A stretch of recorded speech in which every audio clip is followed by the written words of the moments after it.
السلام علیکم، آداب عرض ہے جی ڈیئر لسنرز، کہیے کیسے ہیں آپ سب، کیا حال احوال ہیں؟ دعا ہے امید ہے آپ سب خیریت سے ہوں گے اور الحمدللہ میں بھی بالکل خیریت سے ہوں۔ اور جی جناب، ناول کی نیکسٹ ایپیسوڈ لے کر حاضر ہوں۔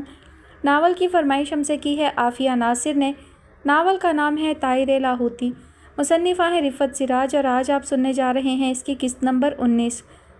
بس اماں ایک ہول سی پڑی ہوئی ہے، یقین کریں آنکھ نہیں لگتی۔ عارفہ کا خیال آتا ہے تو کلیجہ منہ کو آتا ہے۔ بچیاں باہر نکلتی ہیں تو ان کی واپسی تک جانے کیسے کیسے وہم ستاتے رہتے ہیں۔ اتنا تو میں ابا جان کی موت پر بھی نہیں روئی تھی۔ سارا کی آواز بھر آ گئی۔ مانو بی بی اس بری طرح لٹے ہیں کہ کوئی تاوان پورا نہیں۔ ٹھیک کہہ رہی ہو تم، نیندیں ویران، دل پریشان۔ کوئی ملنے والا اپنے کام سے آتا ہے تو نظر یوں جھک جاتی ہے جانو ہم پر تھوکنے آیا ہے۔ رہی صحیح کسر مظاہر نے پوری کر دی۔ سر پر کفن باندھے پھر رہا ہے۔ بتیرا سمجھایا کہ اب لکیر پیٹنے سے کچھ نہیں ہوگا۔ کہتا ہے جب تک اسے پھانسی نہ لگوا دوں چین سے نہیں بیٹھوں گا۔ ارے اب اس کی پھانسی بھی ہمارا نقصان پورا نہیں کر سکتی۔ پر نہیں، سمجھ نہیں آ رہی اس کو یہ بات۔ جان پانی کی ہے تو ان کو جوان دیکھا ہے۔ بہت منت کر رہی ہوں کہ میرے بڑھاپے پر رحم کرو۔ وہ رونے لگی۔ جب تک گھر سے باہر رہتا ہے جان کانپتی رہتی ہے۔ ٹیلی فون بجتا ہے تو ہول آنے لگتے ہیں۔ ابھی آتا ہوگا، تم بھی سمجھا دیکھو۔ وہ آوارہ، اسے انسانی جانوں کی بھلا قدر ہوگی؟ جانے کتنے خون کیے ہوں گے، کتنے گھر برباد کیے ہوں گے۔ وہ روتے ہوئے کہہ رہی تھی۔ اظہر اور ظہیر کیا کہتے ہیں؟ وہ بھی بہت کہہ چکے کہ اتنے خطرناک آدمی کے منہ لگنا ٹھیک نہیں، مگر اس کے حساب میں ہم سب میں غیرت ختم ہو چکی۔ اسے اپنی افسری پر بڑا بھروسہ ہے، راتوں کو ٹیلی فون پکڑے بیٹھا ہوتا ہے۔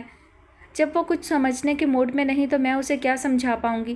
اسے خود سمجھنا چاہیے۔ اتنے دن بچی باہر رہی، اب ہمارے پلے رہ کیا گیا؟ سارا نے رکت سے کہا۔ ریبا کہاں ہے اماں؟ آج تو اس کی آواز بھی نہیں سنی۔ سارا کو تبھی دھیان آیا۔ ہوگی اپنے کمرے میں، میری پھول سی بچی مرجھا کر رہ گئی ہے، بڑی اماں نے افسردگی سے کہا۔ اس کے سسرال والے نکاح کے لیے کہہ تو رہے ہیں، اب کچھ جان سنبھلے تو سوچوں۔ ان کو تو کچھ پتہ نہیں نا اماں؟ سارا پوچھنے لگی۔ ارے اللہ نہ کرے، وہم تو بڑے آ رہے تھے، پر مظاہر بولا وہ دقیانوسی قسم کے لوگ نہیں ہیں جو کسی کا گناہ کسی کے سر منڈ دے۔ اغوا شدہ لڑکی کا خاندان تو مظلوم ہوتا ہے، اتنا شعور ہے انہیں۔ یہ چھوٹے محلوں کی چھوٹی باتیں ہیں، انہیں ریبا کی دادی اور ریبا کے بھائیوں سے آگے کی تفصیل سے کوئی دلچسپی نہیں۔ میں بولی اچھی بات، مگر ہمارے اپنے حواس تو ٹھکانے آئے۔